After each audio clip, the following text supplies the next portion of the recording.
Bischofs Taban.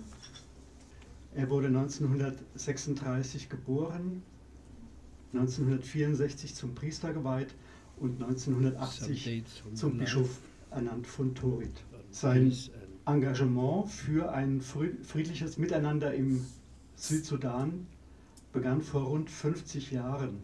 Er wurde 1964 aus dem Norden vertrieben, später verfolgt und bedroht, saß im Gefängnis und hat sich immer wieder für die Aussöhnung verschiedener ethnischer Gruppen im Südsudan eingesetzt. 2005 gründete er das Friedensdorf Holy Trinity Peace Village in Kuron, von dem wir heute auch sehen und hören werden. First, I would like to thank Udo and the Diocese of Mainz who invited me this time because I was so much occupied. And since we brought the peace between Yao Yao and the government, I wanted to have a little rest. Then he said, come, but not to rest. I think he's going to carry me all around. And I would like also to take this chance to thank those who supported me in my 50 years of the work of priesthood, because I celebrated this year and is still celebrating 50 years of priesthood. When I was ordained in 1964, because the missionaries were expelled, immediately I was ordained to take over, and that was the beginning of war in South Sudan, and went on with problem of war for 50 years. So I would like to thank all those who supported me, until today still supporting me. I'm given chance to come and thank them in Germany. Well, from here I would like to start that you have called me here to share with you about the situation in South Sudan and how is it, why the war after the liberation from slavery, bringing independence for South Sudan, and yet the war is going on. Why? You want to hear this? I want to say that I belong to one of the smallest tribes in South Sudan, bordering Uganda. And we are lucky also education, the missionaries started education in that area in 1920. And other people is still in South Sudan, they don't know what is education.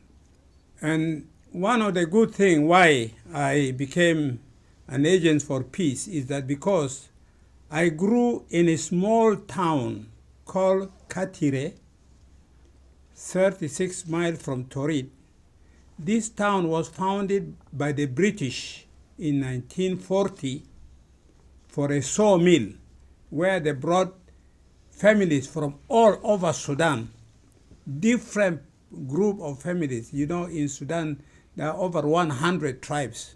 So different tribes were brought from family to be in that, to found that sawmill.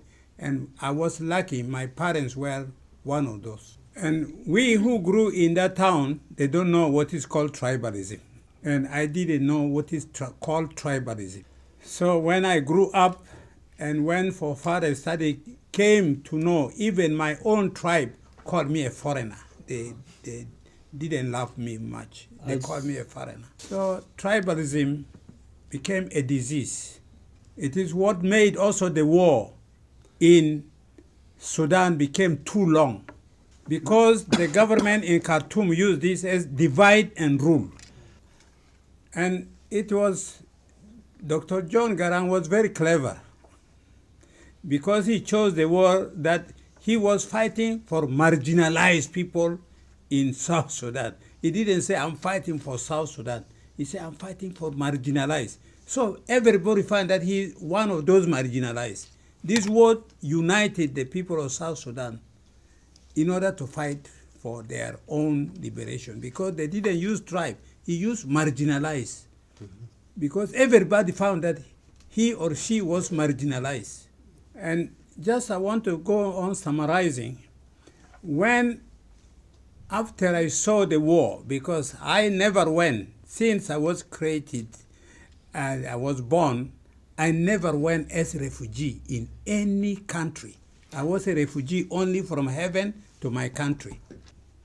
So I say this war, if it finish, I will found a peace village, an oasis of peace, a start of peace in Sudan, like Katire, where I can bring a group of people live together to break this war tribalism.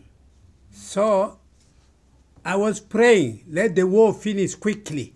So I could not leave before the war ends, because I will betray my people, that he has left us, because by then, during the time of the SPLA, in the war area, in the SPLA area, because Torit was captured first by the rebels, I was the only Catholic bishop outside the towns. So I was there to encourage people, to be with the people. The SPLA could not do anything as service to the people. So the church was like a government outside, because the SPLA was like a rebel, only fighting. They don't give service to the people. So I say, I will not resign, I will not retire until the war finishes. So in the year 2004, because I used to go lobbying for peace, I went more than 10 times to Washington, went to New York, came to Germany, to Berlin, and so on. Udo used to call me when the Sudanese were here about to be sent away, and I have to go to Berlin and go to France, Australia, New Zealand. Then I discovered 2004, peace was going to be signed in Naivasha. I said, thanks be to God. My time for retirement is going to come. Because I was also the co-founder. We were two bishops, one Anglican and myself. I was the chairman, the founder of the New Sudan Council of Churches. And we found a communal forum all over the world to invite other churches to help us to solve the war in South Sudan. So, as I say, when the prayer was said in Naivasha for signing the first part of IGAD, I was the one who said the prayer. Because during the war, I was driving through the forest using my Land Cruiser, as you saw, getting stuck, to find people, because many people left the towns and go to save heavens. And so they ran on the border of Ethiopia or Upper Nile. So I was driving, finding ways. I went up to Boma.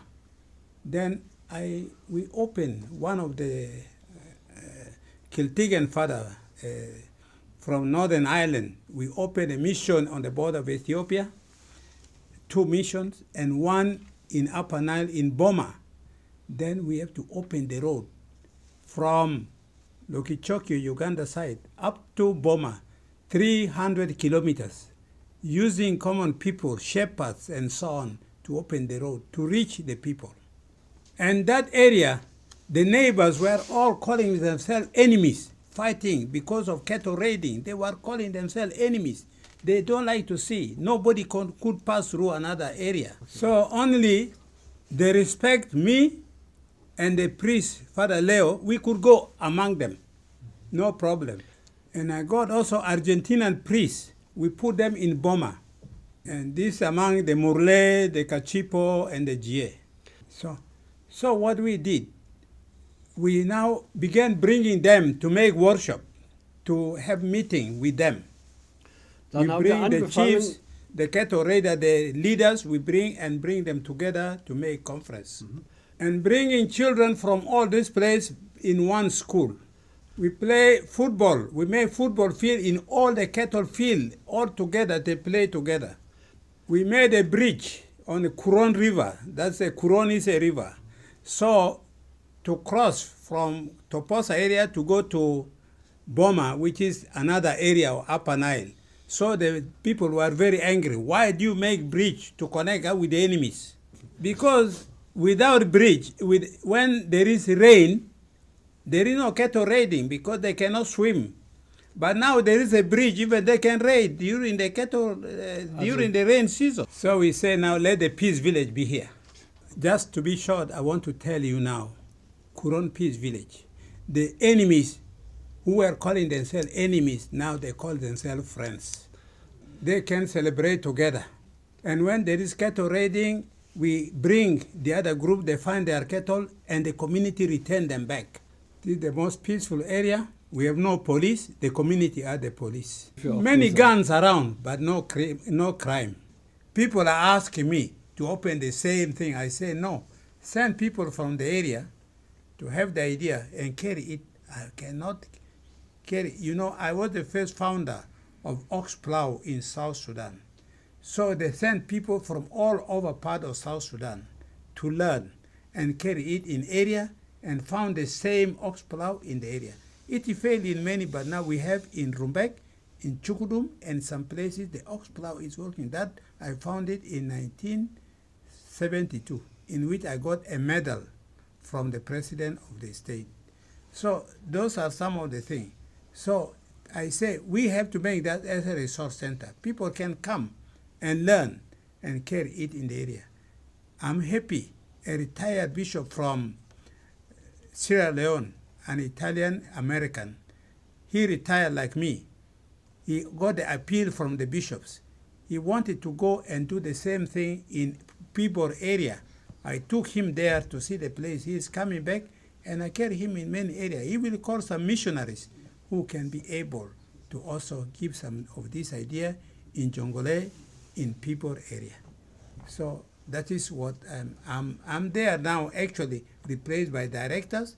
They can, I see that it goes according to my dream, not to change the plan. So in my absence, always the bishop of the Diocese of Torit is the signatory in the bank of the Peace Village. So it is not only, it must be owned by the church. Even if I die, still the diocese have to see that it continues.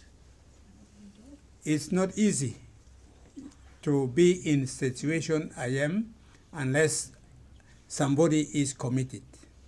The commitment is one, and sacrifice is another, and one should be ready to risk and ready to carry the cross. For me, up to now, since I became a bishop, my best room is my tent, where I can sleep in. I have my local food produced by Toposa, because I don't eat meat, I have vegetable, and I've got my niece, like this minister, who is also a member of the board, has got a farm, sent to me vegetable beans every month when there is helicopter coming. I eat only the local food. I'm eating the other food when I'm here in Germany. I don't take tea, no coffee, no sugar. Not because I'm sick, but I take some honey. So it's not an easy thing when people talk about it. Dr. John said that when peace comes, there will be a lot of vultures of peace, because people can get money through creating a project, peace, peace, peace. These are called vultures of peace. But we want things to be on practice, practical, on the ground. So that is it. But if not practical, it is not anything else. That's for me what I say. One had to be ready to sacrifice, had to be humble enough, and ready to live. When I go, even in a convoy, you saw in the car there, I drive myself, and when there is a place, I put my small tent and under mosquito to prevent myself from mosquito and from snake. And that's my principle up to now. Building like this, I don't have, except I can use money for school, for developing people, not build a house for myself. I'm happy of Nyerere, the president of Tanzania. He left an icon in Tanzania. Even as a president, he died in his house as a teacher. Only the state came and built a house for his family. And people say, oh, he betrayed his family. He left them poor. But that is at least a president in Africa who left something which should be imitated. For this reason, last year we got Sergio Vieira de Mello UN Award in Geneva for this good work in Kuron. It was not money, but it is at least recognition, because it was only $5,000. It was not money. It was just at least recognition that there is peace in a part of Sudan has peace. And also we got, for this book, Kuron, we got an award in Spain, and we got a very nice tractor which can go even through the water. You know, in 2013, there was only one rebel group remaining in South Sudan, David Yao Yao, the SSDAM, which was the most threatening. And we managed to bring peace this year in May. Until now, the most peaceful area, last year in May, the most peaceful area. I was there last week. Service now, and many NGOs doing work without fear. This is because of the work of Kuron Peace Village. And you are the war, which is starting on the 15th of December, 2013, is a senseless war. It is a power struggle. It is, you see what we have done in Kuron. People need service. Since the signing of the CPA in 2005, people don't have in the countryside such type of service that you have seen we are doing in Kuron. Dr. John said, carry the town to the people. Don't bring people to the town. People are sitting in the towns, not carrying service to the people in the countryside. Well, the child soldiers, if no school, no service to them, the only work they will have is to run to be armies, because that's the only work they can do. What can they do? Like we brought in Kuron, we found vocational training, children playing, children busy, and so on. When children are idle, what do? They run after the soldiers. They want to be, children are active. They are not to be idle. Now when we are sitting here, people are talking of, give food to the people. Even there are areas where there is no war. They say no development, no school, no what. Then you want these people to go to war. If you don't give any support to peace, because it's still 3/4 or 2/3 of South Sudan is peaceful. Only 1/3 is in problem. Because of 1/3, they say no help for South Sudan, no development. So the 2/3 will be frustrated. They will also enter, because of frustration, they will enter into problem. Paul VI said development is peace. If the church had no work very much behind the SPLA and give service to the poor people who are scattered in the forest, there would not be even independence of South Sudan. We drill water behind the people. We thank Miserio, Cup Food, and many were supporting the church. We were drilling water even under the trees. The schools were boarding school under the tree in the forest. This brought peace. It was not a gun of SPLA, but it was a service given to the people which brought independence of South Sudan. We are talking of destruction in Upper Nile, burning houses, burning this, destroying this, killing. These children are illiterate. They are illiteracy, ignorance. So it is causing, a child can break the thing. The mind is still, we have to bring this mind from childhood to be a human being. When I went to Kuron, the Toposa say, we thought that we were no human being. Bishop, thank you. We know now that we are human beings. These people are left not as human beings. So they become destroying things because their mind is not developed. The poverty in South Sudan is not poverty of things, material things, poverty of ignorance, of illiteracy. And we should work to fight against this poverty. More than 3/4 of the people of South Sudan are still illiterate. They need a lot of effort from us all. I'm dealing only in a place only of 52,000 communities around. But what about the rest?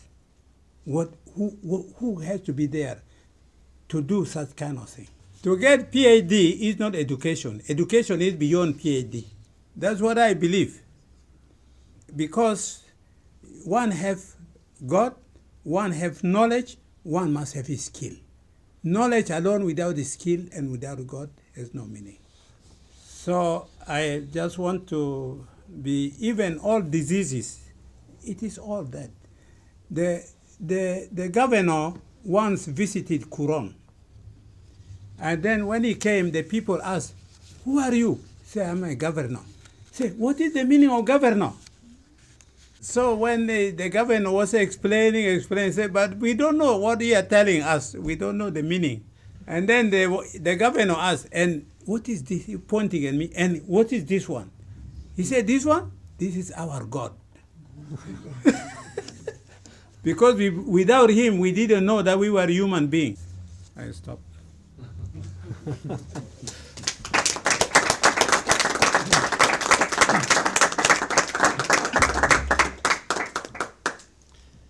Ja, vielen Dank, Bischof Paride Taban, und vielen Dank, Udo, fürs Dolmetschen.